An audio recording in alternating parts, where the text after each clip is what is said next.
भारत में माओवाद का खूनी विद्रोह पश्चिम बंगाल के दुरुस्त जंगलों में 1960 के दशक में हुआ था। माओवाद को नक्सलवाद के नाम से भी जाना जाता है। लेफ्ट विंग में हिंसा के अधिकार पाने की विचारधारा का उदय भारत में पश्चिम बंगाल के गांव नक्सलबारी में 1967 को हुआ।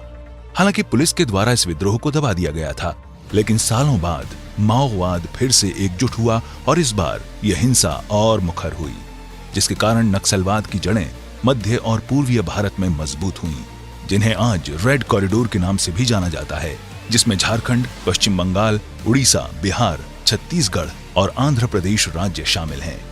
आज नक्सलवाद सबसे ज्यादा सक्रिय छत्तीसगढ़ राज्य में है, जहां सुरक्षा बलों पर हो रहे घातक हमले इसका प्रमाण है। हाल ही में हुए सुकमा हमले में 25 सीआरपीएफ के जवान शहीद हुए। हर नक्सल हमला अपने साथ कुछ सवाल छोड़कर जाता है। आखिर क्या होता है नक्सल, क्यों करते हैं ये हमला और हिंसा के रास्ते से पाना क्या चाहते हैं? और भी कई सवाल हमारे और आपके जहन में होते हैं, जिनका जवाब हम जानना चाहते हैं। इन्हीं सवालों की तलाश में हम पहुंचे छत्तीसगढ़ राज्य के जगदलपुर जिले में, जहां हमने मुलाकात की बद्रन्ना से। बद्रन्ना 1987 में नक्सली संगठन से जुड़े थे। सन 2000 में एलजीएस कमांडर के पद पर सक्रिय रहने के बाद समर्पण कर दिया था।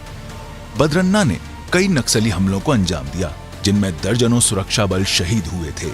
हमने जब सवाल किया कि नक्सल क्या होता है और वो बागी क्यों बने, तो उनका जवाब था, जी मैं ऐसी गरीब स्थिति में जी रहा था। खेती किसान, मैंने खेती नहीं था, ऐसी मजदूरी करते थे। तो उस पीरियड में 87-85 का बीच में तो आंध्रा से नक्सली, उस समय मध्य प्रदेश था, तो आंध्रा से मध्य प्रदेश बॉर्डर में आते थे उन लोग कि उस बॉर्डर में उनको उस समय आंध्रा वाले हैं, यहाँ का आदिवासी का भाषा बोली वाली नहीं आता था। हम आंध्रा से संबंध है तो हमको तेलुगु ज़्यादा आता था। इस कारण से हमसे ज़्यादा शुरुआत से उन लोग हमारे साथ संगठन में शामिल हुए थे। पहले दल सदस्य था, दल सदस्य के बाद पार्टी मेंबरशिप मिला था। पार्टी मेंबरशिप मिलने के बाद एरिया कमेटी में एसएससी बोलते थे उस समय, एसएससी कमेटी में मेरे को शामिल किए थे। उसके बाद मेरे को डिप्टी कमांडर बनाया गया था। तो डिप्टी कमांडर के बाद लोकल गेरिला स्क्वाड का कमांडर बना हूँ। तो उसके बाद तो मैं धीरे धीरे पार्टी का मैंने डेवलप होने का देखा हूँ हकीकत में, कि शुरुआत में हम लोग जब भर्ती हुआ तो उस समय एक गैंग में 5 आदमी रहते थे, कि बाद में जब मैं कमांडर लेवल होते होते देखा कि वो संख्या लगभग 50-60 तक पहुंच गया था। ये आतंकवादी नहीं है, उग्रवादी नहीं है, एक पार्टी है, इसको एक झंडा है, एक प्रणालिका है, एक निबंधन बल है, इसको एक बहुत बड़ा सोच है। तो ऐसी आतंकवादी जैसा फैलाते तो हम अभी तक इस लड़ाई में टिक नहीं पाते हैं, तो अभी तक ख़त्म हो जाती है। इसमें एक क्रांति का उद्देश्य है, पार्टी है, पार्टी चला रही है, तो इस टाइप का नहीं है। अब देखिए 5 साल से, मैंने 2005 से लेकर अभी तक लगातार इतने बड़े युद्ध चल रहा है, युद्ध का रूप से, युद्ध का घोषणा नहीं किया लेकिन युद्ध का रूप से चल रही है। तो इसमें लोगों को सहयोगी है, हमको उन लोग साथ देते हैं। तो ये नवजनवादी क्रांति लाना है, उनका ये चीज़ है, नवजनवादी क्रांति, सोशलिज्म, कम्युनिज्म लाना है। नक्सलियों के वार करने का पैटर्न क्या होता है, उन्हें ट्रेनिंग कहाँ मिलती है और आधुनिक हथियार कैसे मिलते हैं? देखो उसमें ट्रेनिंग वहाँ भी बोलते हैं, ट्रेनिंग माने मिलिट्री फॉर्मेलिटी। मिलिट्री में जो ट्रेनिंग होती है वही ट्रेनिंग सब जगह होती है, लेकिन वहाँ का ट्रेनिंग अलग रहती है। यहाँ का शासन का फोर्स क्या करती है, खुला ग्राउंड में ट्रेनिंग किया जाता है इनको। ये खुला ग्राउंड में यदि करता है, वो वास्तव में फील्ड में जाने के बाद उसको थोड़ा अड़बड़ आ जाता है। कि उनका जो ट्रेनिंग होती है कि माने फील्ड में जब वहाँ पत्थर भी हो, नदी भी हो, नाला भी हो, जिस टाइप का माने वो उस हिसाब से ट्रेनिंग दिया जाता है। इसलिए क्या वो जंगल में खास करके ज़्यादा मजबूती से उस संघर्ष में शामिल होता है। कि अभी गवर्नमेंट का फोर्स क्या करती है, खुला जगह में ट्रेनिंग करते, वो वास्तव में फील्ड में जाने के बाद उनको अड़बड़ी हो जाती है। काहे के लिए ना पत्थर का उनका हार्ड नहीं रहता है, ना कांटा पड़ जाता है, ऊपर कपड़ जमीन रहती है, झाड़ जैसा रहता है, झाड़ में किस टाइप का पोजीशन लेना है, ये थोड़ा दिक्कत हो जाती है उनको। तो वो आपका फैक्ट्री से बना वाला हथियार यदि हमारा तक पहुंच गया तो उसका किसका कमजोरी है? तो हमको यदि पूछेगा तो कहाँ से आते थे, हमको उपयोग करना है। हम उसको उपयोग करना है तो हम थोड़ी बताएंगे कि हम कौन सा कंपनी से लिया, किसका थ्रू हम लाए, हम किधर कौन सा रास्ता से लाते, कौन सा छुपाते, ये तो नहीं बता सकेंगे ना हम। और पुलिस बताना चाहिए हमारा कंपनी में पैदा हुआ चीज उन्हीं का नक्सली तक कैसा गया था। अब उन लोग खुद ही प्रश्न जवाब का उत्तर उन्हीं के पास है, हमारा पास नहीं है। नक्सली एम्बुश के दौरान कुछ कोड वर्ड का प्रयोग करते हैं, उनका मतलब क्या होता है? नहीं तो उसमें तो कोड रहती है, ऐसी बात है। जो भाषा का मतलब उस क्षेत्र का भाषा जो रहती उपयोग करते जनता, वो उसका हिसाब से कोड रहती है। कोई हम जहाँ जहाँ हमला करना है, एम्बुश हो, अटैक हो, उसमें कोड नंबर सिस्टम रहती है। तो वो कोड हमेशा उसको उपयोग नहीं किया जाता है। जब ये इस एम्बुश में हम लोग उपयोग किया, उसमें कुछ लोग पुलिस में आजकल तो पुलिस में भी कुछ लोग आदिवासी लोग हैं, भर्ती हुआ था, इसलिए उसको चेंज करना पड़ता है।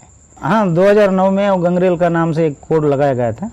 उस कोड में यही उपयोग करते, Gangrel number 1, Gangrel number 2, Gangrel number 3, इस टाइप का उपयोग किया जाता है। फिर ये कोड हमेशा दूसरा जगह उपयोग नहीं किया जाता है। खबरें आती हैं कि जवानों के शरीर के साथ नक्सली छेड़छाड़ करते हैं, वो कितना सही है? दुश्मन को मारना माने मारना है, उसको सेवक के साथ इस टाइप को छेड़छाड़ी करना, ये आतंकवाद का रूप लेती है। सामने वाले आतंकवादी का नाम रखा जाता है, लेकिन ये ऐसी नहीं करना है। ये तो स्पष्ट का बात है। वो ऐसी यदि कोई करता भी है धोखा में भी ना, ये गलत है, इसको मैं विरोध भी करूँगा। हाँ, एक चीज़ है इसमें, एक चीज़ होती है, कोई व्यक्ति मने छुप के मर गया जैसा नाटक बना के कोई हमारा साथी को वो हमको हमला कर चुका, तो उस व्यक्ति से थोड़ा रहती है कि उसको सीरियस से थोड़ा हमला किया जाता है, ये गारंटी है। सीरियस से जैसे मैंने कोई व्यक्ति अब मर गया जैसा नाटक बनाया, हम हथियार लूटने चले गया था, वो अचानक बंदूक पकड़ के 3-4 दिन को मार दिया एक ही व्यक्ति, तो उस व्यक्ति के ऊपर थोड़ा रिएक्शन ज़्यादा रहती है, उसको थोड़ा ज़्यादा गोली चलाना पड़ता है, उसको हाथ पैर को भी तोड़ना पड़ता है। पॉलिटिकल पार्टी से भी नक्सलियों के संबंध बताए जाते हैं, क्या वो अपने फायदे के लिए आपका इस्तेमाल करते हैं? वो हमको कोई राजनीतिक पार्टी से संबंध नहीं है। यदि वो व्यक्तिगत रूप से कुछ सहयोग कर सकता है, लेकिन हमको उपयोग नहीं कर सकता है वो, काहे कि हम दूसरा को गुलामी बनना नहीं चाहते हैं। हम खुद का अधिकार बनना है, हम खुद का एक नेता बनना है। हम किसी को यदि इस चीज में गुलामी बन जाए तो पार्टी बीच में डूब जाएगी। वो कश्मीर और पाकिस्तान पर नक्सली क्या विचार रखते हैं? हम पहले से ये सोचते कि कश्मीर वालों को कश्मीर आज़ाद दे, पाकिस्तान वालों को पाकिस्तान दे। उस समय श्रीलंका था, श्रीलंका वालों को माने हमारा भारत देश स्वतंत्र है बोलते हैं, तो स्वतंत्र से जीने दे। यदि वो आदि स्वतंत्र रहते हुए और कुछ करता है, उसको समझौता कर सकते हो, लेकिन आप जबरदस्ती नहीं कर सकते। हमारा भारत देश पाकिस्तान का ऊपर यदि हमला करना चाहती है, तो इसको कम्युनिस्ट पार्टी का सोच यह थी, युद्ध यदि करेगा तो उसको अंतर युद्ध करना। अंतर युद्ध माने अपने देश के अंदर हम करना है, काहे के लिए युद्ध नहीं करना। इसका सोच माने इसका मेन मकसद है कि हमारे देश में युद्ध होना ही नहीं। आप अपनी बात कैसे लोगों तक पहुंचाते हैं?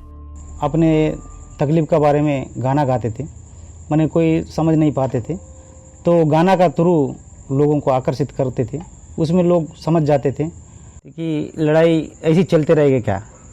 इसमें एक गाना है, ये चलते रहेगा आगे बढ़ते रहेगा, चलते रहेगा आगे बढ़ते रहेगा, मजदूर किसान के लिए जान भी देंगे हम, खून भी देंगे, बिन बच्चों माँ को हम प्यार देंगे, उनको हथियार देंगे, मजदूर किसान के खेती बनेंगे, हम किसान बनेंगे, चलते रहेगा आगे बढ़ते रहेगा, मजदूर किसान के लिए जान भी देंगे हम, खून भी देंगे, पेतोरू पेतोरू माँ गरीब कोई तोरू, पेतोरू अरे मंडूले कातनोरू मारू के कांजनोरू, उर्पाली कातनोरू पुती के कातनोरू, उर्पली की पेतनोरू, हरे दिग्ग दिग्ग पेतरू माँ गरीब कोई तोरू। इस इंटरव्यू का उद्देश्य नक्सल से जुड़े सवालों के जवाब जानने का था, न कि उनके कार्य को महिमा मंडित करना।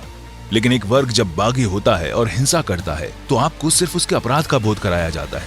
वो सरकार के खिलाफ हथियार क्यों उठाता है? वो इस लोकतांत्रिक व्यवस्था पर भरोसा क्यों नहीं कर पाते? क्या ये मानव का मानव पर शोषण तो नहीं है, जिसकी उपज ये नक्सलवाद है?